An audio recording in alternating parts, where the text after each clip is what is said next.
Mehika je dejala, da bo še naprej pozorno spremljala ameriško politiko priseljevanja, potem ko je predsednik Donald Trump podpisal izvršilni nalog za zaustavitev ločitev priseljenskih otrok od njihovih družin. Carlos Manuel Sada Solan, podsekretar Mehike za Severno Ameriko, je Trumpovo potezo označil kot majhen napredek, saj Združene države čaka še veliko nadaljnjih potez za pravilno namestitev priseljencev in zaščito človekovih pravic. Po uradnih podatkih je v obdobju 6 tednov, odkar je bila aprila sprejeta ničelna toleranca do ilegalnih priseljencev, več kot 2000 otrok ločenih od njihovih družin.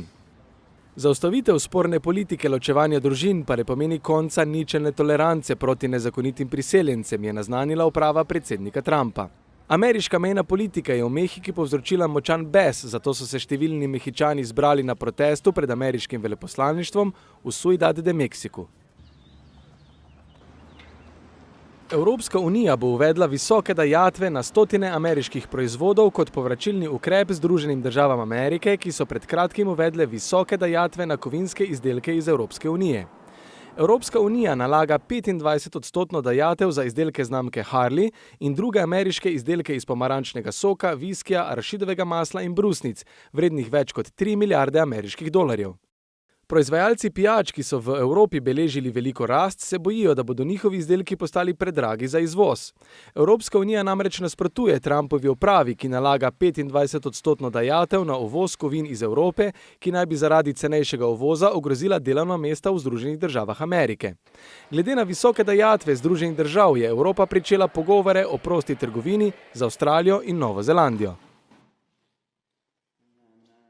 Ponižani in razburjeni argentinski navijači so se odločno odzvali na včerajšnji boleč poraz argentinske izbrane vrste s 3:0 proti reprezentanci Hrvaške na svetovnem prvenstvu v Rusiji.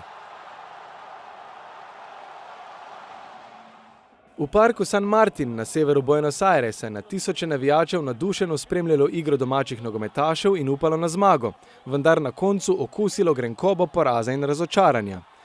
Selektorja izbrane vrste Jorgeja Sampaolija so navijači ostro kritizirali zaradi izbire prvega vratarja Vilija Caballera. Član angleškega Chelsea je v pretekli sezoni nastopil le na 3 tekmah angleškega državnega prvenstva in po mnenju mnogih prav zaradi tega storil usodno napako in reprezentanci Hrvaške podaril prvi gol. Ankete so pokazale, da več kot 80% navijačev za prvega vratarja podpira Franka Armanija, člana argentinskega kluba River Plate, ki je v letošnji sezoni pokazal izjemno formo. Navijači so prepričani, da je Argentina včeraj na splošno igrala izjemno slabo.